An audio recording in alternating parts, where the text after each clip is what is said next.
Olá a todos os visitantes do canal do YouTube do Instituto Santo Atanásio. Estamos aqui para mais um Isa Notícias. Pois bem, chega de Monsenhor Tútil. Assunto chato pra caramba. Assunto grave.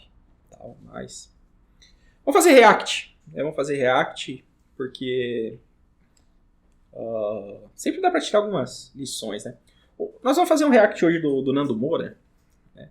O Nando Moura, ele tá num vídeo comentando o debate lá daquele pastor Rodrigo, se não me engano é adventista, com o Pirula, que fizeram lá no Inteligência Limitada. Né? E Inteligência Limitada aqui você pode ler com certa ironia.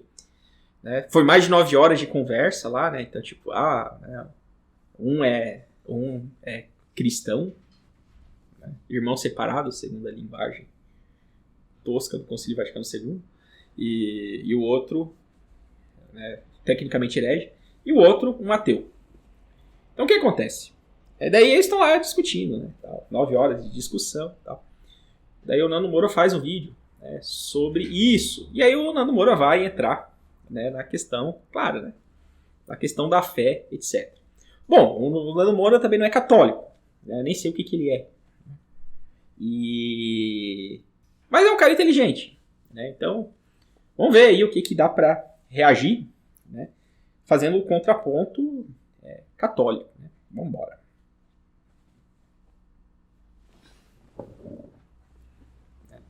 React sem chimarrão é duro. Né? Se você quer realmente um debate sério a respeito desse tema, eu recomendo que você assista este vídeo que está aqui no YouTube. É um debate entre o William Lane Craig e o Christopher Hitchens. Admiro os dois muito. William Lane Craig, ele é cristão, o Christopher Hitchens é ateu. Admiro demais os dois. Tem 2 horas e 14 minutos e está legendado aqui na internet. Assista, que eu acho que é melhor do que este bate-papo. Aqui no Brasil foi a versão tupiniquim desse debate, né? Não tem nem comparação, né? Detalhe, né? O William Lane Craig, ele não é católico, mas ele tem toda uma fundamentação tomista, né? Aí você chega e pergunta, ele tem noção de tomismo e não é católico, né? Pra você ver como que essas coisas da espiritualidade, como não é uma fórmula muito reta, né? Tipo, se você aprende tomismo, logo você vai se converter ao catolicismo. Você tende a isso, mas não necessariamente. Agora vai saber por que ele não se converte, também eu não sei. Mas vamos embora. E eu não sei, tem um momento na Bíblia em que ela diz o seguinte: porque não é frio e nem quente, porque é morno, vomitar-te-ei da minha boca. É o que diz lá, certo? Não sei se não exatamente com essas mesmas palavras, porque é claro que vocês têm um conhecimento infinitamente maior do que o meu, mas ele diz isso. E aí eu fico imaginando, né, aquela parte da Bíblia também onde Cristo foi para Cafarnaum e fez diversos milagres lá, né? E o povo continuou incrédulo, fez os milagres, né? E Cristo falou o seguinte: olha só, vocês vão queimar no inferno! Vocês vão queimar no inferno! Este diabo de Cafarnaum aqui vai tomar no inferno! Senhor, isso é discurso de ódio! Como o senhor pode dizer isso? Mas vão! Né? Então, às vezes, é melhor você falar mesmo, como Paul Washer dizia às pessoas: olha só, vocês estão tudo aqui, vocês vão tudo pro inferno. Uma coisa que me incomoda no processo... Então, vamos lá, né? Então, são 2 trechos bíblicos aí que o Nando Moura juntou, né? A do Apocalipse, né? Você que não é nem frio nem quente, né? Ou seja, o morno, né? Será vomitado por Deus, né? Tá no Apocalipse. A reflexão que a gente tem que tirar disso, né? É a doença espiritual do tíbio. Né? O tíbio é aquele que quer ficar em cima do muro. Ele não quer nem a radicalidade do evangelho, né? E nem aquela perversão maligna do mundo. Então ele quer ser um cristão meia boca. Certo? E ele se torna morno, tíbio. Né? Um cristão meio amedrontado. Não quer levar a fé até as últimas consequências. E qual que é o problema por que Deus odeia mais o tíbio do que o frio, né? Claro, porque o tíbio ele tenta parecer que ele é um cristão corretinho. Né? Eu chamo de cristão gente boa. Né? Ou católico bonzinho. Né? É difícil discutir com os católicos bonzinhos. Eles são muito bonzinhos. Entendeu? Eles são mais misericordiosos que Deus. São mais compassivos que Deus. Assim. Eles são uma lição de mansidão burra, incrível. Então eles tentam se passar por bonzinhos, certo? Mas eles são tímidos, eles são covardes, né? A parte da fortaleza, da gente ter que combater o mal, né? Às vezes a gente, né, tem que fazer react difíceis, né, contra padres famosos. Aí, né, que criaram uma televisão em torno de um santuário de Nossa Senhora de Guadalupe. Às vezes é difícil fazer isso. Mas, né, quando o padre ele vai num podcast e fala absurdos, né, tendo ele sido abduzido ou não, eu particularmente acho que o Manzotão aí nesse caso foi abduzido. Não é uma coisa legal de falar, mas tem que ser falado. Mas sempre vão ter aqueles católicos tíbicos que vão dizer: você tá criticando o padre, seu católico malvadão, etc. Não, peraí. Você ouviu o que ele falou? Tal? Não, você tem que rezar mais e criticar menos. Tal. Veja como eles são bonzinhos. Né? Os tíbicos, eles são muito bonzinhos. É uma coisa impressionante. Eles veem os ímpios passando com um trator em cima e tal. Só reze pelo ímpio. O cara tá tratorando todo mundo lá. Não, só reze pelo ímpio. É isso. Só bonzinho. Não dá pra... Então o tíbio, ele engana. Né? Ele ama... Ele não tem um grande amor pro Nosso Senhor. Ele não está disposto a dar a vida pro Nosso Senhor. Ele não está disposto a essa radicalidade da fé. Então ele vai ser vomitado por Deus.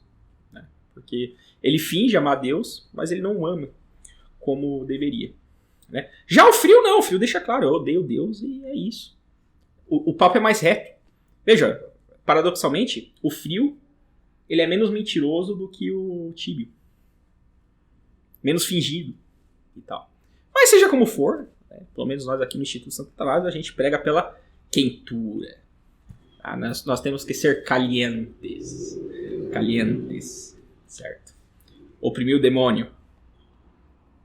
Seus hereges sequazes. Então é isso. E a outra passagem que o Nando Moura faz, né, ao lado disso, tem a ver com o inferno, foi que, de fato, né, Nosso Senhor foi em Cafarnaum, né, e fez um monte de milagres. Né? Daí lá no capítulo 11 de Mateus, Nosso Senhor amaldiçoou na Cafarnaum, né, e até diz, né, ai de vós, Cafarnaum, né, se Sodoma e Gomorra tivessem visto os milagres que eu fiz aqui, teriam se convertido. Vocês viram o milagre e não se converteram. Né? Então, vão mandar a real para vocês, Nosso Senhor diz. A real é a seguinte: no dia do juízo, Sodoma e Gomorra, o julgamento de vocês vai ser mais duro do que foi o que diz Sodoma e Gomorra. Por quê? O que tem a ver isso? Né? Tem a ver assim: a quem muito foi dado, muito será cobrado. Ou seja, Nosso Senhor deu muito para Cafarnaum. Deu muito, fez milagres lá. Muitos milagres. E o povo não está nem aí. Não se arrependeu, não se converteu. Né? Ou seja, não aproveitou a graça. Nosso Senhor deu muita graça para eles. Então muito vai ser cobrado deles. Então é mais ou menos isso mesmo que o Nando Moura falou. Né? A gente tem que falar do inferno porque ele é uma realidade escatológica. Né? Mas vai assustar, não sei o que. Não, vai assustar, meu amigo. É uma realidade. A gente vai morrer e a gente vai ser julgado e só tem dois caminhos. Ou a salvação ou a condenação. Não dá pra fingir que não é isso. Inclusive, né, e tal. Agora, pode-se abusar do discurso de vocês vão tudo pro inferno e tal. Pode se abusar. Eu acho que é o que o Nando Moura vai falar na sequência. Vamos ver. Moda no proselitismo religioso é o seguinte: os caras chegam sempre pro ateu e falam assim: olha, você é muito bom, você tem muita chance de ir pro céu, você vai ser junto com os querubins, bababá. Fala de Cristo. Chega um momento que o cara realmente se sente transformado pelo Senhor e tem uma experiência de se sentir transformado pelo Senhor. Aí quando o cara começa a frequentar a igreja, passam 24 horas dizendo o seguinte: olha só, tu vai pro inferno, hein? Tu vai pro inferno. Não, mas eu tive... Não, mas... Olha só, bateu uma broinha, talvez você não seja regenerado mesmo. Mas foi só uma bronha, vai pro inferno. Então, isso aí às vezes acontece, Então... Não, então você veja a confusão, né? Vamos pegar a primeira parte do Nando Moura, que eu acho muito interessante. Né? Uma metodologia de controle. Na hora de atrair a pessoa, é tudo fala mansa, é lisonja, etc. Aí quando o cara entra na igreja, aí começam a oprimir ele com um monte de regra, com um monte de regrinha, com cagação de regra, um monte de cagação de regra, etc. E, né, sob a ameaça de que se você não cumprir, você vai pro inferno. E aí o Nando Moura, daí agora vem a parte problemática, ele usa o exemplo da bronha. Ah, então eu fiz uma bronha e tal, vai pro inferno. A questão é o seguinte, vai realmente pro inferno. Só que a maneira como você tem que tratar... A maneira como você tem que tratar o inferno não é dessa maneira moralista. Então, vamos... não vamos nem relativizar a bronha e não vamos nem...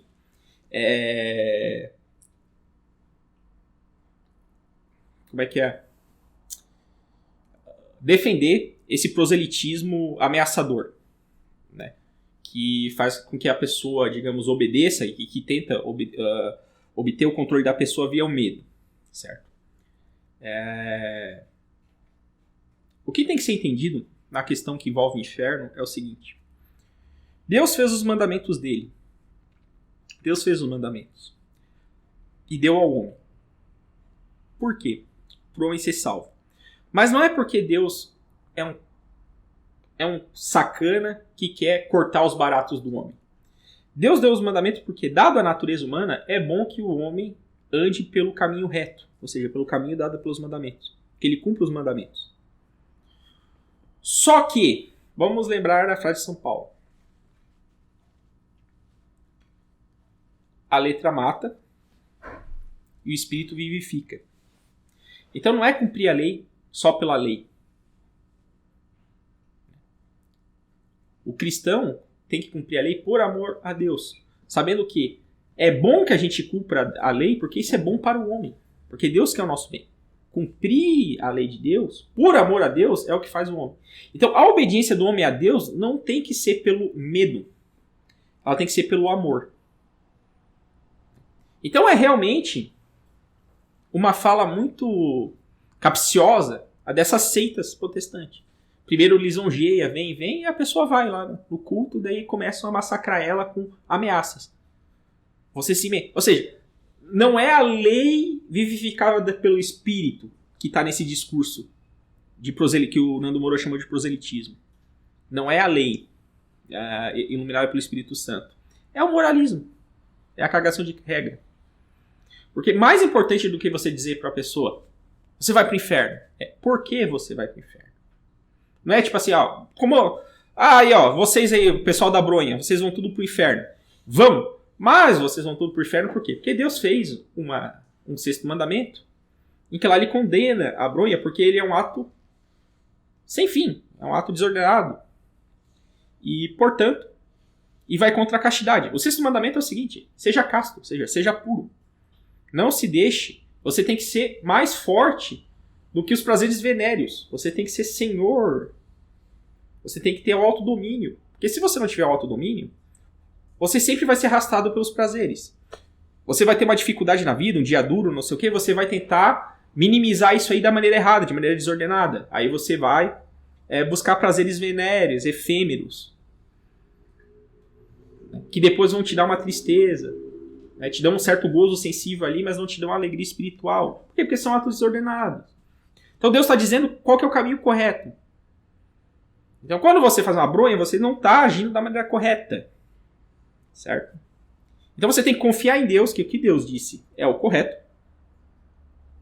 E se ajustar a Ele. Por quê? Porque Deus te ama e você tem que amar Deus de volta. Certo? Então a realidade do inferno, ela existe. Se você cometer certos pecados que são graves, e a bronha é um exemplo disso, você vai para o inferno, mas você tem que vencer, né, esse vício da bronha, ou qualquer vício sexual, ou qualquer vício, pecado, que vai diretamente contra os 10 mandamentos de Deus, porque são pecados graves. Você tem que vencer isso por amor a Deus. Só que qual que é o problema do protestantismo? O problema do protestantismo é que eles não têm a noção de vida sobrenatural que tem o católico. Porque o católico, ele quer o que o católico quer? Ele quer estar em estado de graça. Porque através da graça, ele vai pouco a pouco, conforme vai caminhando no seu caminho espiritual, ele vai pouco a pouco se fortificando e vencendo os vícios. Isso por amor a Deus. Certo? Então esse é o primeiro ponto. O outro ponto que eu quero dizer é o seguinte. No início da caminhada, agora vamos falar no início. Se não tiver picareta enchendo o saco com esse discurso para botar medo e conseguir o controle da outra pessoa através do medo, ou seja, a doutrina é essa, ela tem que ser ensinada dessa maneira. É o amor. O que nos motiva a cumprir a lei de Deus? O amor. Porque, e amando a Deus, eu amo a mim mesmo, e amando a mim mesmo, eu vou me ordenando. E cumprindo o mandamento de Deus, eu vou me tornando cada vez mais perfeito. Agora, quem está no início da vida espiritual, ele geralmente começa com um temor, isso é natural, com um temor servil. Ou seja, ele realmente, a principal preocupação dele no início é não ir para o inferno. Só que, conforme ele vai crescendo na fé, se aprofundando na fé, ele vai esse temor servil vai se transformando em temor filial. Então, o medo de ir no inferno vai se transformando em eu não quero desagradar o Deus que me ama. E aí você evolui espiritualmente.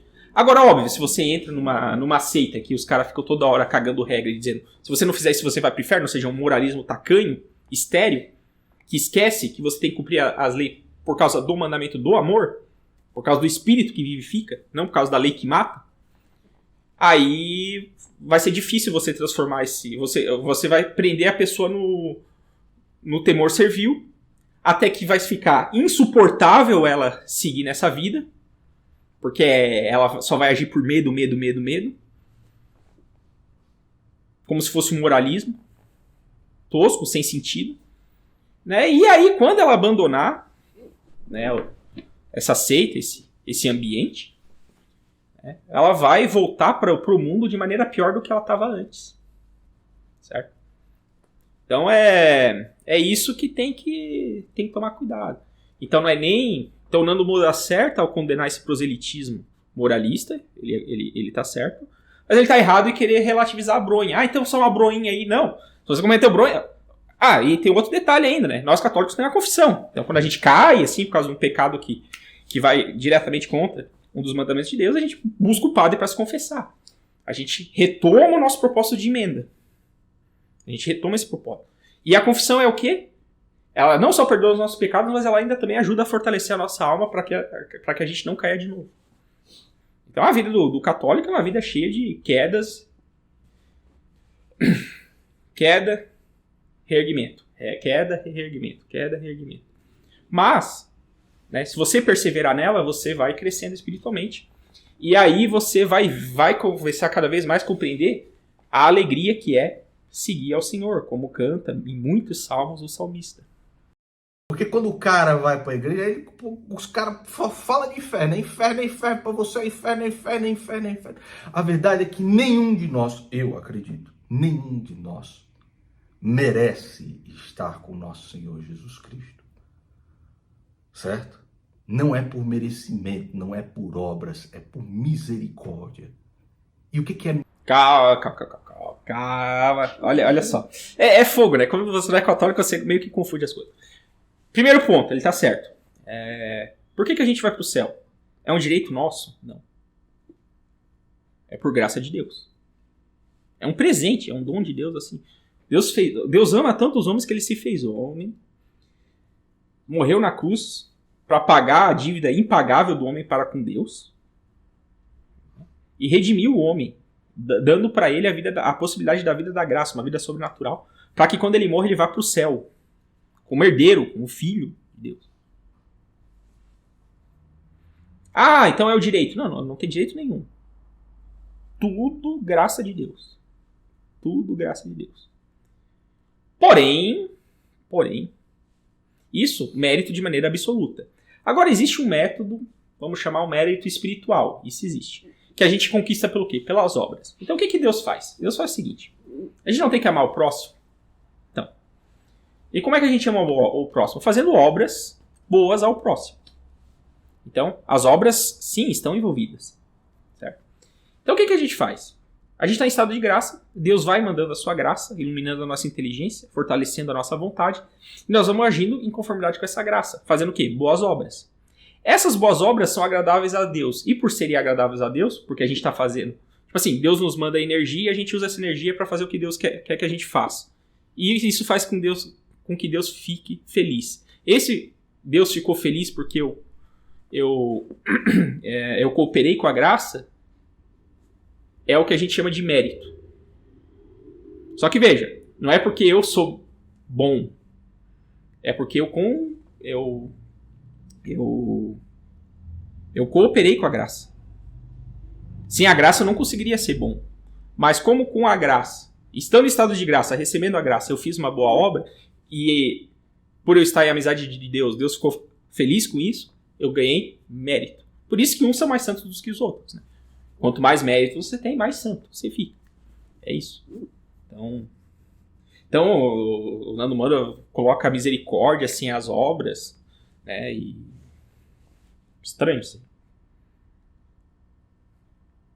E o que é misericórdia? É quando você merece algo, mas ele não te dá. Não. Misericórdia não é isso. Misericórdia é você ver a miséria do outro e ajuda o outro a sair dela. Por que Deus é misericordioso? Porque nosso Senhor nos viu a humanidade como escrava do pecado. E o que nosso Senhor fez? Veio, redimiu a humanidade, e nos tirou da miséria. Pelo quê? Pela vida da graça. Então, se a gente seguir os caminhos de Deus, nós vamos permanecer em estado de graça e vamos crescer em santidade. É isso. Isso é misericórdia. Eu vejo a miséria do outro e ajudo o outro a sair dessa miséria. Isso tanto do ponto de vista material, ou seja, da esmola e tal, quanto do ponto de vista espiritual, né? Ensinar os ignorantes e tudo mais. Por amor, por aquilo que ele fez na cruz. E parar para refletir a respeito da vida de Jesus Cristo, para mim é o mais importante, sabe? Porque a gente comete um monte de pecados mesmo, todo dia. Aí não somos salvos por aquilo que fazemos e pelas obras que performamos, mas pela graça e pela misericórdia que o Senhor tem por nós. Enfim, você tem... Então, assim, né, ele fala de graça e misericórdia, mas aí que tá, né? Quando você não aceita que existe o sacramento da confissão, ou seja, a vida sacramental, né, que é o caminho ordinário da graça, fica mais difícil você explicar a vida espiritual. Aí você mistura, você acha que, não, se eu tiver um arrependimento, ou um mero remorso interiormente, é o suficiente. Se eu pedir perdão para Deus. Não é o suficiente. Não é o suficiente. Por isso que tem os sacerdotes, né, para perdoar os pecados do homem. E o homem tem que se arrepender, buscar emenda, etc. Então, não é tão simples assim. O homem tem que cooperar. O homem tem que cooperar com a graça.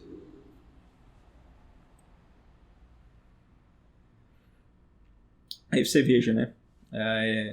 Nando Moura colocou uma passagenzinha que está escrita ali, né? Fui crucificado com Cristo. Assim já não sou eu quem vivo, mas Cristo que vive em mim. A vida que agora vivo no corpo, vivo-a pela fé no Filho de Deus, que me amou e se entregou por mim. Né? Então, isso aí é a vida da graça, né, que São Paulo está falando. Ou seja, São Paulo chegou a um tal grau de santidade que já não era mais ele que vivia. O que São Paulo fazia? Tudo que a graça queria. É isso. Ele era arrastado pela graça, de tal modo que já não era mais São Paulo que vivia, era Cristo que vivia em São Paulo.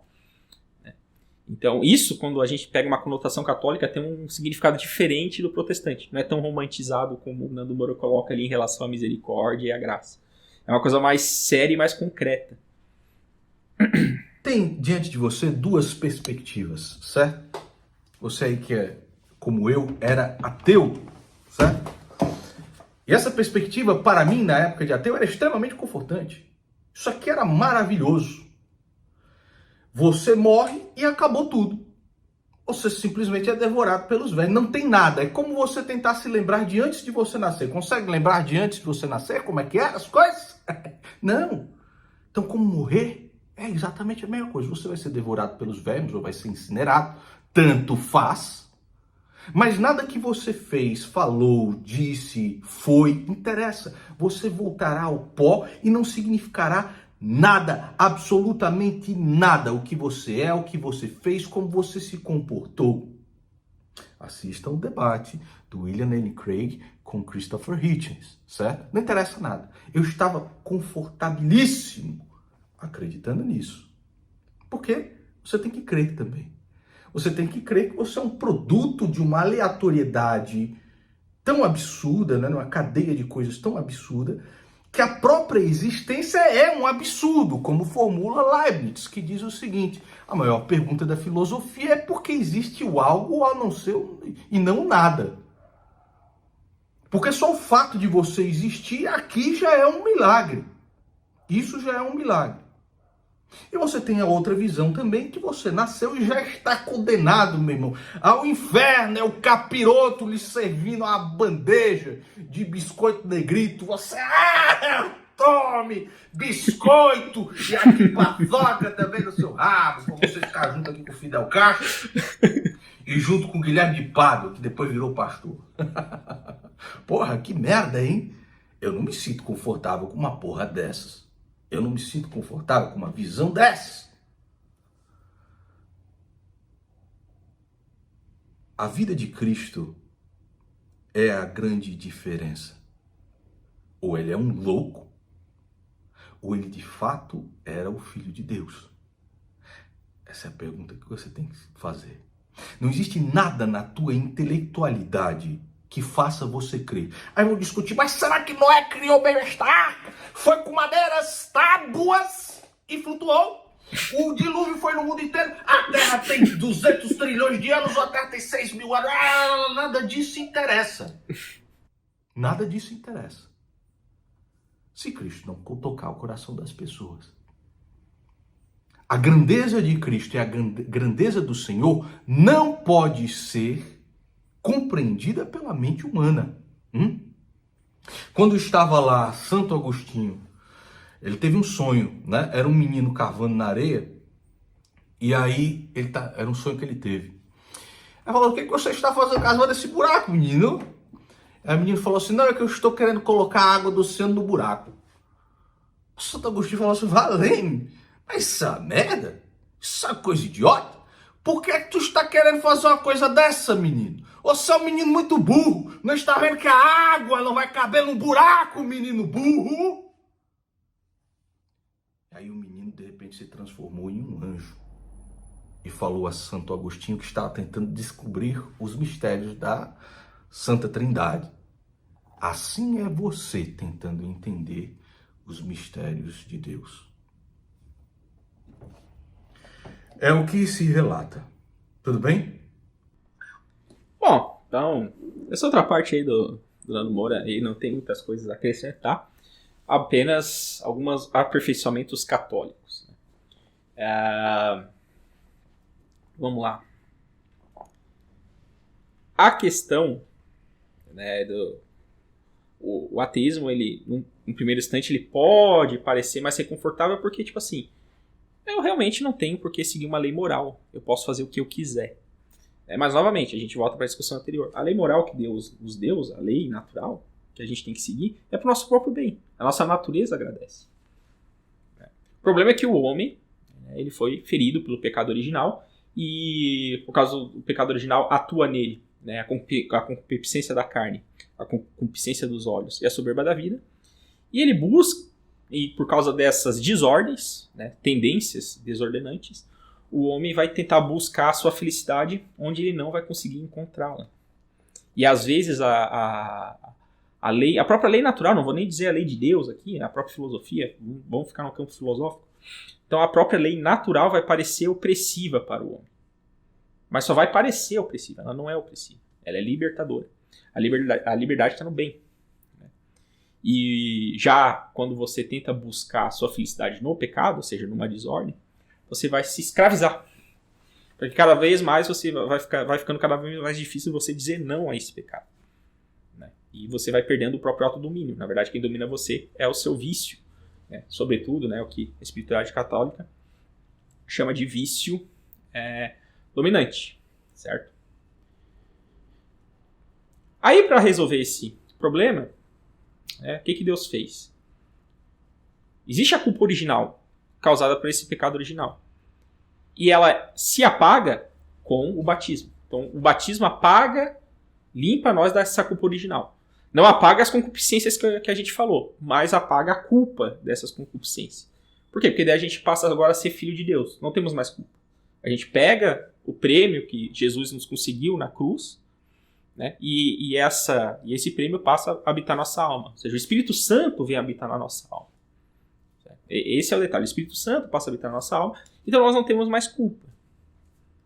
Porém, a gente pode expulsar esse Espírito Santo se nós pecarmos gravemente. Se a gente for contra o Espírito.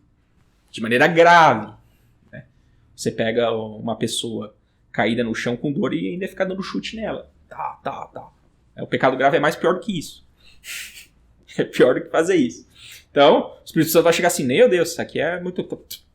E vai sair da sua alma. Você volta a ficar num estado de culpa perante Deus. E se você morrer nesse estado, você não vai para o céu. Mas eu quero o Espírito Santo de volta. Chutar o cara ali foi errado, tal. Me arrependi. Aí eu tenho que buscar a confissão.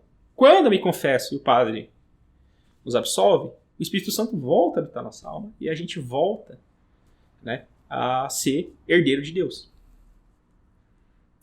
Então, esses aspectos são importantes.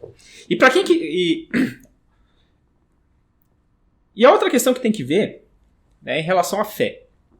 O Nando Moura ali falou da fé. Realmente, esses debates, para quem não quer crer, não vai adiantar os argumentos, porque a fé é o dom de Deus também. É uma virtude teologal. Só que Deus quer dar a fé para todo mundo. Então Deus está toda hora, para quem não tem a fé, Deus está toda hora querendo dá-la. Só que aí a gente tem que entender bem o que é a fé. Ela não é, como tem muita visão protestante, uma mera experiência de Deus. Pode envolver isso, mas ela não é a mera experiência de Deus, não é o sentir de Deus. A fé é uma coisa muito objetiva no seguinte sentido. Eu tenho que acreditar em tudo que Deus revelou. É a anuência da minha inteligência, do meu intelecto, as verdades que Deus revelou. E aí quando o Nando Moura fala que de fato ou Jesus Cristo foi um louco ou ele foi o Filho de Deus, e a gente tem que crer que ele é o Filho de Deus, porque é isso que manda a fé, tem um detalhe que faz toda a diferença que falta ali dizer. Esse Jesus que é o Filho de Deus, e nisso eu e o Nando Moura concordamos, esse Jesus é o Filho de Deus. Mas aí no que a gente parece não concordar, ele fundou uma igreja. Que é a Igreja Católica. Então, a partir do momento que tem uma verdade de fé que você não crê, você não tem a fé integral. Então você não é católico, você é herege. Você é como se fosse um membro amputado. E não adianta vir com o ecumenismo biônico e tal, né? Ou igreja sinodal, os batizados, tal. Não, o batismo é uma parte. O batismo apaga a tua culpa, mas para você salvar, você precisa do batismo e da fé integral, acreditar em tudo. E o que os protestantes precisam acreditar, é por isso que eles não têm a fé integral, é que Jesus fundou uma igreja e a gente tem que se conformar com o que essa igreja ensina. Porque o que essa igreja ensina de maneira infalível é o que está no depósito da fé que foi dada pelo próprio Deus. E transmitido através da tradição com o passar dos séculos. Por isso que, quando vem até um papa meio problemático e começa a ensinar umas coisas estranhas, utilizar termos estranhos, né, e tudo mais, os católicos estranham. Porque, tipo assim, isso aqui não parece linguagem católica.